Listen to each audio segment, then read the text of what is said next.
এনিয়ার থেকে আপনি ইউজ করছেন ফেসবুক, আপনি ইউজ করছেন ট্রু কলার, আপনি ইউজ করছেন হোয়াটসঅ্যাপ, সেখানে আপনি মোবাইলে সব অ্যাক্সেস দিয়ে দিচ্ছেন। আপনি ডাটা তো অলরেডি চলে গেছে বাইরে। আমরা কি কথা বলছি? ডাটা যদি দিতে হয় বাংলাদেশে এনটিটিএমসির মতো অথরিটি বা অপারেটররা তারা শুধু দিতে পারে। বিটিআরসির কাছে কোনো ট্র্যাকিং সিস্টেম নাই, এবং এই সিস্টেমে কোনো ট্র্যাকিং সিস্টেম নাই যেটাকে আপনি ইভেন লোকেশনও ট্র্যাক করতে পারবে, এরকম কোনো কিছু নাই। আপনারা চাইলে সিস্টেম দেখতে পারেন। এটা আমরা বিটিআরসির বিভিন্ন প্রেজেন্টেশনে ব্রিফিংয়ে আমরা দেখেছি এই সিস্টেমটার জন্য, যে এখানে কোনো ধরনের ট্র্যাকিং সিস্টেম হবে না, কোনো ধরনের ডেটা রেকর্ড না। তো এই জিনিসগুলো সোশ্যাল মিডিয়াতে কি বলে সয়লাভ হয়ে যাচ্ছে, এবং সবাই বলছে।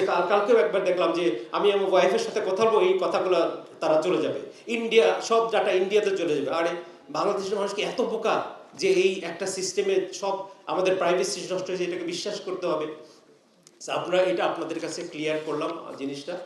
এনআইআর সিস্টেমটা কি, শুধু মোবাইল ফোন রেজিস্ট্রেশন কেন, যে এই চারটা যে গ্রস আইন, সেই আইনকে মেনে দেশের ট্যাক্স, দেশের উন্নয়নে সবার কাছে বৈধ প্রোডাক্ট, এবং তার কাস্টমারও যাতে প্রতারিত না হয়, তারা নতুন প্রোডাক্ট ভেবে পুরনো প্রোডাক্ট তাদেরকে গছিয়ে দেওয়া হচ্ছে। এটা তো কাস্টমারের সাথে প্রতারণা। অনেকগুলো প্রতারণা হচ্ছে, এবং সিকিউরিটি সিস্টেম যেটা বলবো সেটা তো আছেই, সেটা যেভাবে বলছে সেখানে আমি আর গেলাম না। এখানে দুইটা ফ্যাক্টর আছে। আমাদের যে ডিউটি স্ট্রাকচার সেটা কিন্তু আমরা দেখিয়েছি। আমাদের কম্পারেটিভলি ডিউটি স্ট্রাকচার এবং ওনাদের ডিউটি স্ট্রাকচারে একটা ভেরিয়েন্স আছে প্রত্যেকটা কান্ট্রিতে। এবং আমার প্রেজেন্টেশনে বলেছি যে স্মার্টফোনকে সরকারের এখনও বলছি এইটাকে আরও অ্যাফোর্ডেবল করা উচিত, সব জায়গাতেই করা উচিত, ম্যানুফ্যাকচারিং স্টেজে এবং সিভি স্টেজে।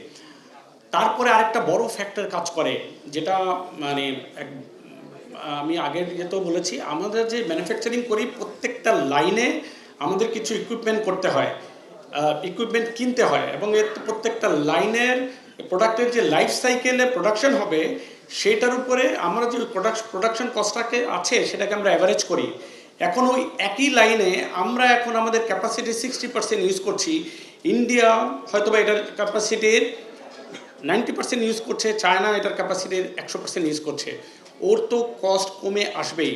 আমার অনেক সময় দেখা যায়, অনেক সময় ফ্যাক্টরির যে ক্যাপাসিটি সেটা আমরা ইউজ করতে পারছি না, সেটা যখন হবে প্রাইস আরও কমে আসবে। আরও কথা হচ্ছে ওই সমস্ত কান্ট্রিতে তারা তখন এক্সপোর্ট করে, যখন এক্সপোর্ট করে তখন তার ওই সমস্ত কস্ট, ফিক্সড কস্ট আরও কমে আসে, তখন তার ওই প্রাইসে যে 2-3 হাজার টাকার গ্যাপ থাকবে। আমরাও আস্তে আস্তে রোড ম্যাপটা আজকে আমরা বলেছি, দিয়েছি, তখন আমাদেরটাও ওই পর্যায়ে চলে আসবে বলে আমি মনে করি।